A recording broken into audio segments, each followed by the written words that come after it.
I would say that it can happen to anyone. It crosses all lines, gender, economics, religions. It crosses all lines. Addiction is the one thing that I know that has no barriers, none. I've lost several businesses due to the fact of my addiction, and it's caused a lot of problems with my family and friends. It set me back in life a lot. When I relapsed, I was going at it so hard. I built up a $20,000 debt. I started stealing from my parents, stealing from my brother, stealing from my aunts and uncles, until finally I just had enough of it and I just couldn't go anymore. If you think about it, addiction costs us tremendously. It goes from the police officer to the counselor, to the jailer, to the district attorney, to the court, anyone else that comes into contact with that person, significant amount of money. When OBrienHouse began in 1971, there were no facilities here for indigent alcoholics, and only a few facilities. There was no CDU, no detox center.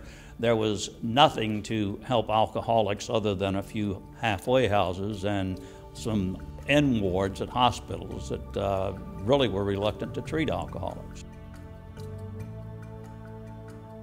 The treatment and rehabilitation program consists of therapy groups, spirituality groups, individuals, and life skills.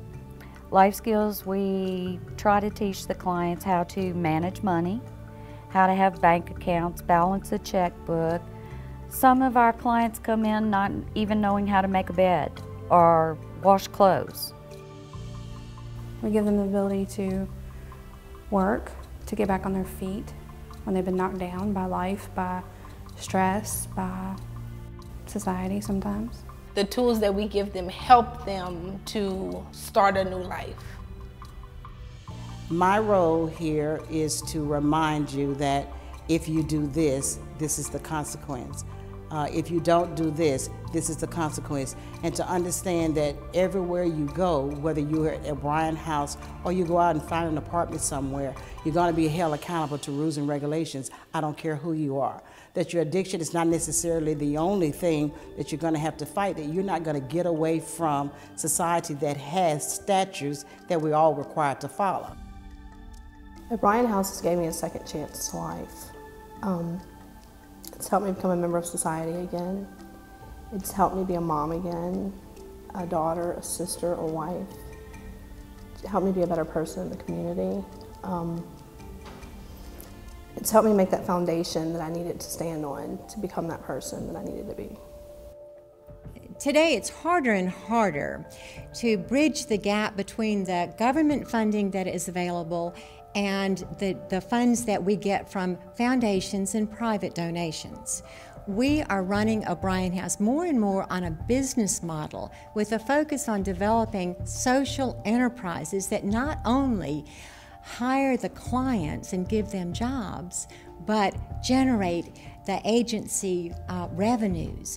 We have ASAP program that is with those persons who are attending classes as a result of drunk driving. We have the programs that encourage our clients to become better citizens, such as certain volunteer efforts in community service through Plan It Forward. We are doing everything we can to be self-sufficient, but that will never happen. We always will need contracts from the government and support from the community. On normal DWIs, someone receives a DWI, they generally will get very little counseling and treatment for the disease. And with our program, with OBrienHouse, they open up to a whole new world of the problem that they face and the consequences to their actions, and it's unprecedented for what they do here compared to other cities and states in the United States. OBrienHouse is a place that I found that truly cares about every individual person. They really strive to help you, no matter what it is. When I first got here, I got flooded with emotions and didn't know how to handle them. And there wasn't one person here that at one time didn't give me something or help me or tell me a part of their story to make me feel not so alone, not so isolated.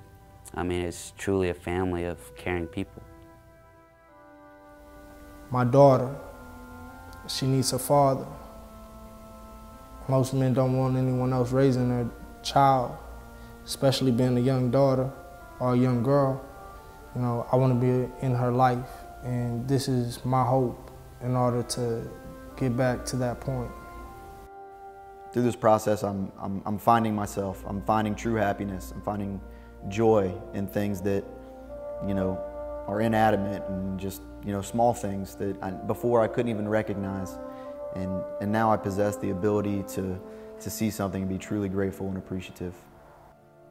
I found out that my concept of the addiction world, like a lot of other people, is that it's something people should be able to just stop, get up, brush themselves off, and go on. But since being here, I found out what an intricate disease it really is, and that it's something that people don't get rid of. You learn to live with. I don't have another chance. I lost everything. I've lost my son, but most of all, I lost myself completely. ODing in prison was one thing, but it got so bad to the point that I tried playing God with my own life and taking my own life. And that was enough for me. I've sat in graduations and seen families drawing tears that are just so proud of a child, a daughter or a son that they thought that they'd written off, that they finally get an opportunity to say, wow, look at my child who's clean, who's smiling, who's got weight on them again, who is looking like that's the child I brought into this world that I had so much hope for. That, to me, is why it's worth it. I've been the director of OBrienHouse for many years, and I have seen countless individuals reclaim their lives and return to the community as productive citizens. Not only that, I have seen families reunited and restored, and that's what touches my heart and keeps me going. We need the help of many people to help us continue to do what we do and to make Baton Rouge a better place. OBrienHouse to me is hope. OBrienHouse to me is a new beginning. OBrienHouse to me is you'll always have a family at OBrienHouse.